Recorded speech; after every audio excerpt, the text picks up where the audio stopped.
박근혜 후보가 독재자 박정희 과거 행적에 대해 내린 자화자찬성 평가가 여론의 도마 위에 올랐습니다.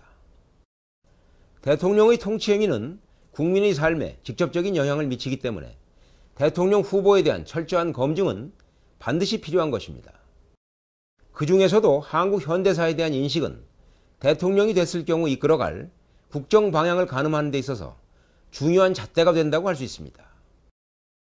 이런 의미에서 박근혜 후보의 5.16 쿠데타와 유신 독재 등 박정희 통치 시기에 대한 일방적인 합리화와 칭찬은 아무리 자신의 아버지라고는 하지만 재논의 물대기 수준을 넘어서 대단히 우려스럽다 하지 않을 수 없습니다. 민주주의에 대한 철학의 빈곤과 퇴행적인 역사인식이 그렇습니다. 박 후보는 5.16 쿠데타를 불가피한 최선의 선택이었다고 하는가 하면 구국의 결단 또는 5.16과 유신이 없었다면 대한민국도 없었을 것이라는 등의 표현으로 독재자 박정희를 극찬했습니다. 하지만 객관적인 사실은 이와는 완전히 반대됩니다. 5.16 군사 반란은 4.19 학생혁명으로 적법하게 구성된 제2공화국 정부를 밤사이에 몰래 한강 다리를 넘어온 병력을 동원해서 뒤엎은 명백한 하극상이자 쿠데타입니다. 박정희 개인과 반란 지도부의 욕심을 채우기 위해서 신성한 국방의 의무를 마치기 위해 입대한 병사들을 방패막이로 앞세웠습니다. 이런 못된 습관을 보고 배운 전두환 등 신군부는 1979년 10월 26일 박정희가 암살된 후 혼란한 틈을 타 12.12 쿠데타를 일으킴으로써 오공독재의 발판을 마련하게 된 것입니다. 박정희 집권 18년 동안 자행된 불법, 탈법, 초법적 민주주의 압살과 인권 유린은 수많은 학생과 노동자, 농어민들에 대한 감금과 고문, 죽음을 불러왔습니다. 김대중 씨 납치 등 정적에 대한 잔인한 복수와 동백림 사건과 인혁당 사건 등 분위기 반전용으로 활용됐던 간첩 조작 사건들로 온 국민은 숨막히는 병영국가 체제를 견뎌내야 했습니다. 최근 문제가 된 장준하 선생의 타살 의혹도 그 중에 하나입니다.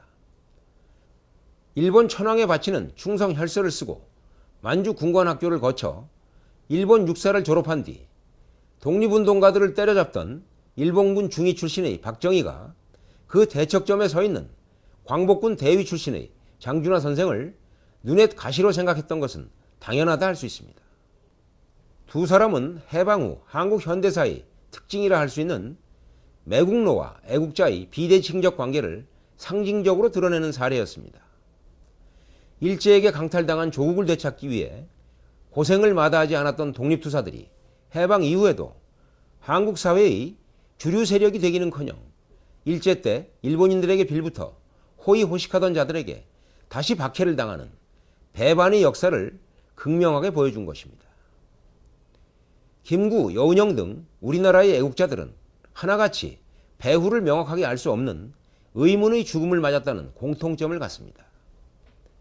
장준하 선생도 1975년 등산 도중 숨진 뒤 37년 만에 두개골에 지름 6cm의 원형 함몰 흔적을 선명하게 드러내면서 사인을 둘러싼 의혹이 증폭되고 있습니다.